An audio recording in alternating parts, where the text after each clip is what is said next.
America का Venezuela पर attack और ऑपरेशन मादुरो के इनसाइड स्टोरी क्या है, ये मैं आपको बताती हूँ। देखिए, खुद डोनाल्ड ट्रंप बहुत उत्साहित हैं इस ऑपरेशन के सफल हो जाने के बाद। हैरत अंगेज सैन्य ऑपरेशन में वेनेजुएला के राष्ट्रपति निकोलस मादुरो को उनके किले से उठाने के बाद इतने ज्यादा एक्साइटेड हो गए अमेरिकी राष्ट्रपति डोनाल्ड ट्रंप कि उन्होंने खुद मीडिया के सामने आकर इस पूरे ऑपरेशन की जानकारी दी। उन्होंने बताया कि बीते 4 दिनों से इस कार्रवाई की वो तैयारी कर रहे थे।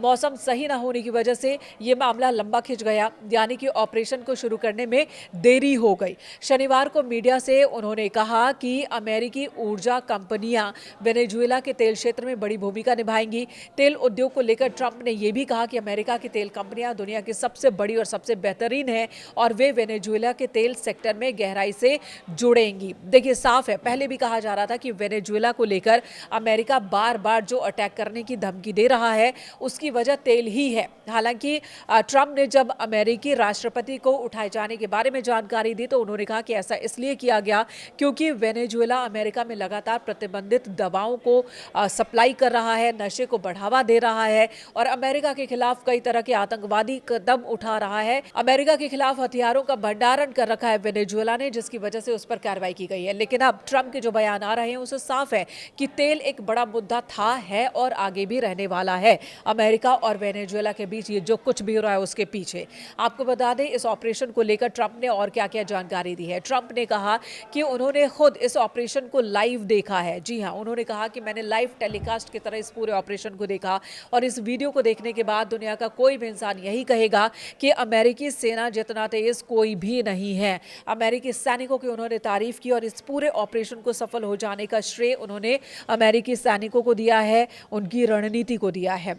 अब वेनेजुएला का क्या होगा, तो इस पर उन्होंने साफ किया कि अमेरिका इस क्षेत्र में सक्रिय रूप से शामिल होगा। ट्रंप ने कहा कि इसकी तुलना अफगानिस्तान से नहीं की जा सकती, जहां अमेरिका पूरी दुनिया में मजाक बन गया था। हमने वेनेजुएला में ऑपरेशन जो किया है वो पूरी तरह से सफल है। अब अमेरिका मजाक नहीं है। उन्होंने कहा कि अमेरिका के पास दुनिया की सबसे बड़ी और सबसे ताकतवर सेना है। उन्होंने ये भी कहा कि सैनिकों की बहादुरी और पेशेवर रवैया देखकर उन्हें रोकना मुश्किल हो रहा था। वेनेजुएला में अगली सरकार को लेकर ट्रंप ने कहा कि इस पर फैसला किया जा रहा है और अमेरिका कोई जोखिम नहीं लेना चाहता। उन्होंने संकेत दिए कि सत्ता हस्तांतरण में अमेरिका की अहम भूमिका रहेगी। ट्रंप ने बताया कि मदुरो बेहद सुरक्षित राष्ट्रपति भवन में मौजूद थे, जो किले जैसा था। उनके मुताबिक मदुरो एक सुरक्षित कक्ष तक पहुंचने ही वाले थे, लेकिन उससे पहले ही अमेरिकी बलों ने उन्हें तेजी से कार्रवाई की और पकड़ लिया, उन पर काबू पा लिया।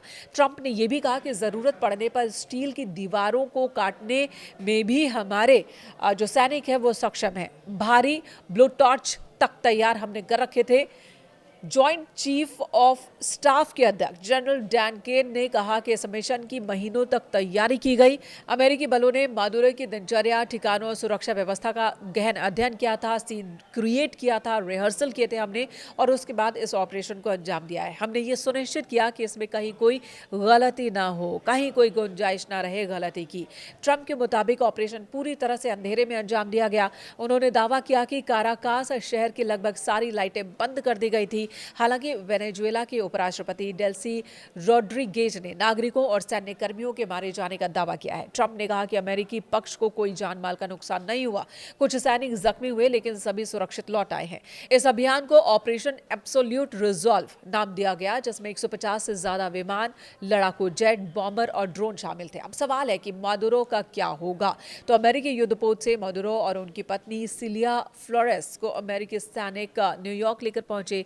मादुरो को न्यूयॉर्क की जेल में रखा जाएगा। उन पर न्यूयॉर्क के सदर्न डिस्ट्रिक्ट कोर्ट में मुकदमा चलाया जाएगा। अमेरिका की अटॉर्नी जनरल पॉम बॉन्डी ने कहा कि मादुरो और उनकी पत्नी पर न्यूयॉर्क के सदर्न डिस्ट्रिक्ट में ड्रग्स तस्करी, अन्य गंभीर अपराधों के आरोप में पहले से ही मुकदमे दर्ज हैं। डोनाल्ड ट्रंप ने कहा कि वो मादुरो को 4 दिन पहले ही पकड़ने वाले थे, लेकिन मौसम की वजह से ऑपरेशन को टालना पड़ा।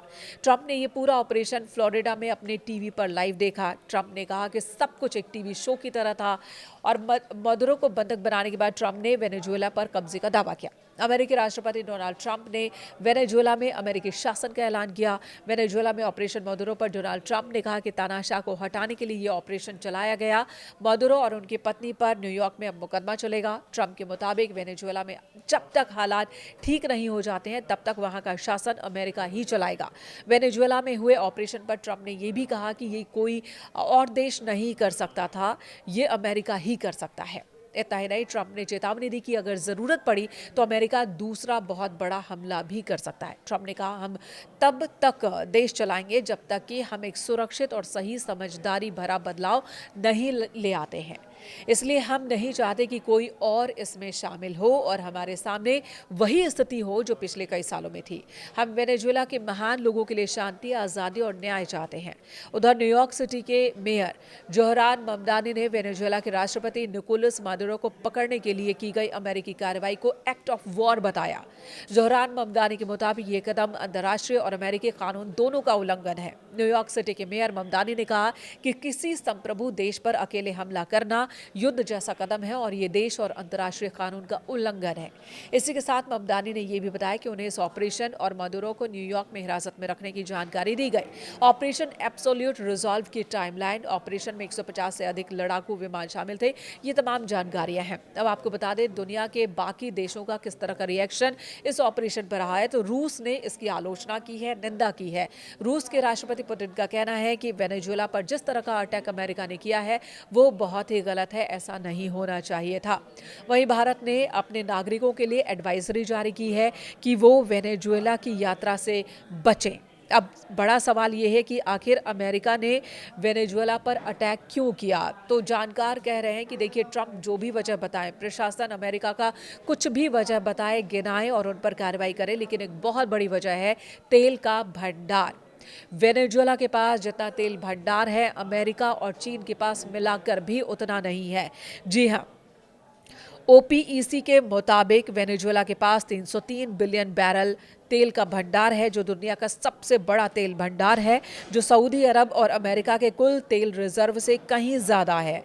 रॉयटर्स के मुताबिक देश ने पिछले एक दशक में तेल निकासी में गिरावट दर्ज की और बीते साल नवंबर तक सिर्फ 9 लाख बैरल प्रतिदिन तेल का निर्यात किया है।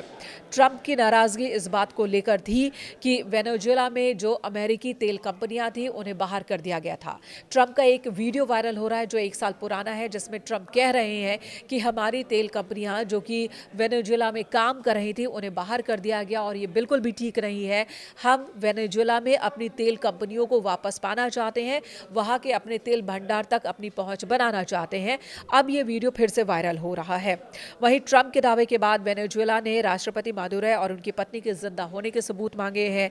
वेनेजुएला की ओर से डिमांड की गई है कि वो बताएं कि वेनेजुएला के राष्ट्रपति को, उनकी पत्नी को कहाँ रखा गया है, वो सुरक्षित हैं या नहीं है। इसी बीच अब सवाल ये हो रहा है कि वेनेजुएला की बागडोर क्या किसी और के हाथ में दी जा सकती है। देखिए, ट्रंप तो कह रहे हैं कि अमेरिका ही वहां का प्रशासन चलाएगा जब तक कि कोई सुरक्षित हाथ नहीं मिल जाता। इसी बीच वेनेजुएला में चर्चा हो रही है कि वेनेजुएला के राष्ट्रपति निकोलस मादुरो और उनकी पत्नी के कब्जे में आने के बाद और देश से बाहर जाने के बाद विपक्षी नेता मारिया कोरेना को देश में नए नेता के रूप में जगह मिल सकती है और उनके हाथ में ये जिम्मेदारी जा सकती है। उन्हें आयरन लेडी के नाम से जाना जाता है। 57 साल की है मारिया नोबेल, जो शांति पुरस्कार से सम्मानित भी की जा चुकी हैं। तो इस तरह से वेनेजुएला के भविष्य को लेकर तरह तरह के कयास लगाए जा रहे हैं। वहीं दुनिया भर से प्रतिक्रियाएं भी आ रही हैं अमेरिका के इस अटैक पर। हालांकि आपको बता दें कि ये पहला मामला नहीं है जब अमेरिका ने किसी देश पर इस तरह से अटैक किया और वहां के राष्ट्राध्यक्ष को अपने हिरासत में ले लिया है। इससे पहले कई बार अमेरिका इस तरह के कदम उठा चुका है। 40 साल पहले पनामा के तानाशाह को भी इसी तरह से अमेरिका ने पकड़ा था, जिस तरह से मादुरो को पकड़ा है। और इस तरह के कई और एग्जाम्पल्स हैं जब अमेरिका ने दूसरे देशों पर अटैक किया, जिसमें सद्दाम हुसैन का भी एक बड़ा उदाहरण है। और एक बार फिर अमेरिका ने अपनी ताकत दिखाई है वेनेजुएला पर अपना कब्जा बढ़ाने की नीयत से।